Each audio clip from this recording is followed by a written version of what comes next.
अगला अध्याय। दक्ष की यज्ञ की रक्षा के लिए भगवान विष्णु से प्रार्थना। भगवान का शिवद्रोह जनित संकट को टालने में अपनी असमर्थता बताते हुए दक्ष को समझाना तथा सेना सहित वीरभद्र का आगमन। दक्ष बोले, देवादेव हरे विष्णु दीनबंधु कृपानिधे, आपको मेरी और मेरे यज्ञ की रक्षा करनी चाहिए प्रभु। आप ही यज्ञ के रक्षक हैं, यज्ञ ही आपका कर्म है और आप यज्ञ स्वरूप हैं। आपको ऐसी कृपा करनी चाहिए जिससे यज्ञ का विनाश न हो। ब्रह्मा जी कहते हैं, मुनीश्वर, इस तरह अनेक प्रकार से सादर प्रार्थना करके दक्ष भगवान श्री हरि के चरणों में गिर पड़े। उनका चित्त भय से व्याकुल हो रहा था। तब जिनके मन में घबराहट आ गई थी, उन प्रजापति दक्ष को उठाकर और उनकी पूर्वोक्त बात सुनकर भगवान विष्णु ने देवादिदेव शिव को स्मरण किया। अपने प्रभु और महान ऐश्वर्य से युक्त परमेश्वर शिव का स्मरण करके शिव तत्व के ज्ञाता श्री हरि दक्ष को समझाते हुए बोले। श्री हरि ने कहा, दक्ष, मैं तुमसे तत्व की बात बता रहा हूँ, तुम मेरी बात ध्यान देकर सुनो।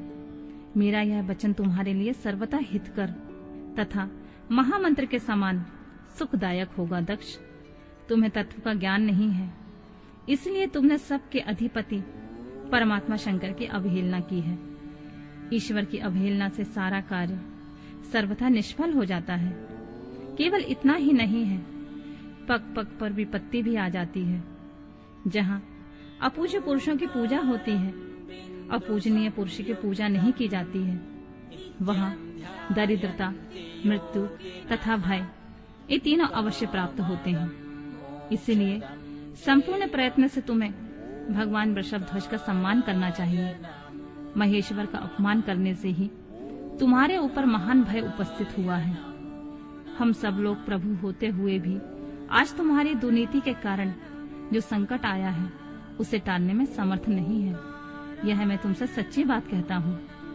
ब्रह्मा जी कहते हैं, नारद, भगवान विष्णु का यह वचन सुनकर दक्ष चिंता में डूब गए। उनके चेहरे का रंग ही उड़ गया और वे चुपचाप पृथ्वी पर खड़े रह गए।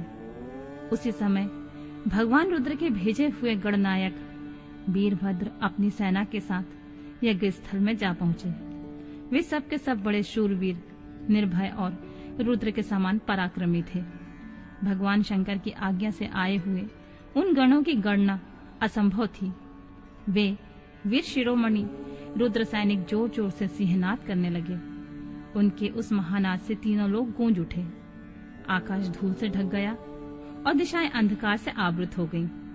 सातों द्वीपों से युक्त पृथ्वी अत्यंत भय से व्याकुल हो पर्वत, वन और काननों सहित कांपने लगी तथा संपूर्ण समुद्रों में ज्वार आ गया। इस प्रकार समस्त लोगों का विनाश करने में समर्थ उस विशाल सेना को देखकर समस्त देवता आदि चकित हो गए। सेना के उद्योग को देखकर दक्ष के मुंह से खून निकल आया और वे अपनी स्त्री के साथ भगवान विष्णु के चरणों में दंड की भांति गिर पड़े और इस प्रकार बोले, विष्णु महाप्रभु, आपके बल से मैंने इस महान यज्ञ का आयोजन किया है। सत्कर्म की सिद्धि के लिए आप ही प्रमाण माने गए हैं।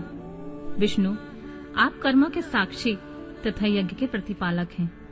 महाप्रभु, आप वेदोक्त धर्म तथा ब्रह्मा जी के रक्षक हैं। अतः प्रभु, आपको मेरे इस यज्ञ की रक्षा करनी चाहिए, क्योंकि आप सबके प्रभु हैं।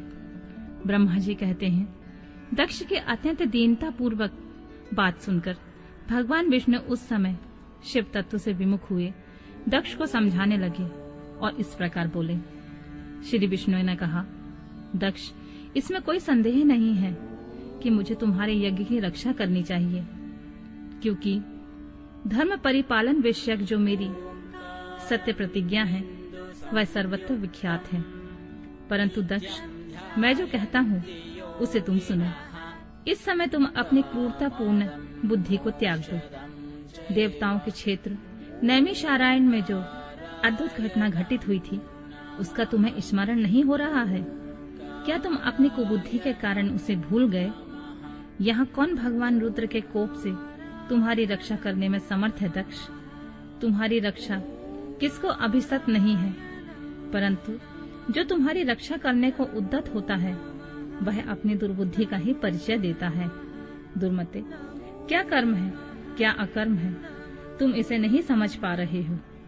केवल कर्म ही कभी कुछ करने में समर्थ नहीं हो सकता। जिसके सहयोग से कर्म में कुछ करने की सामर्थ्य आती है, उसी को तुम स्वकर्म समझो।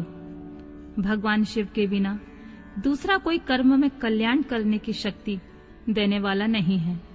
जो शांत हो, ईश्वर में मन लगाकर उसकी भक्ति पूर्वक कार्य करता है, उसी को भगवान शिव तत्काल उस कर्म का फल देते हैं। जो मनुष्य केवल ज्ञान का सहारा लेकर अनीश्वरवादी हो जाते हैं या ईश्वर को नहीं मानते हैं, वे शतकोटि कल्पों तक नरक में ही पड़े रहते हैं।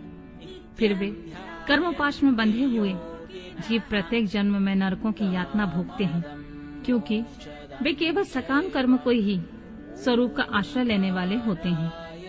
ये शत्रुमर्दन वीरभद्र जो यज्ञशाला के आंगन में आ पहुंचे हैं, भगवान रुद्र की क्रोधाग्नि से प्रकट हुए हैं। इसी समय समस्त रुद्र गणों के नायक ये ही हैं। ये हम लोगों के विनाश के लिए आए हैं, इसमें संशय नहीं है। कोई भी कार्य क्यों ना हो, वस्तुतः इनके लिए कुछ भी आसक्त नहीं होता। ये महान सामर्थ्यशाली वीरभद्र इन सब देवताओं को अवश्य जलाकर शांत होंगे, इसमें कोई संशय नहीं जान पड़ता। मैं भ्रम से महादेव जी के शपथ का उल्लंघन करके जो यहाँ ठहरा रहा, उसके कारण तुम्हारे साथ मुझे भी इस कष्ट का सामना करना ही पड़ेगा। भगवान विष्णु इस प्रकार कह ही रहे थे कि वीरभद्र के साथ शिव गणों की सेना का समुद्र उमड़ आया। समस्त देवता आदि ने उन्हें देखा।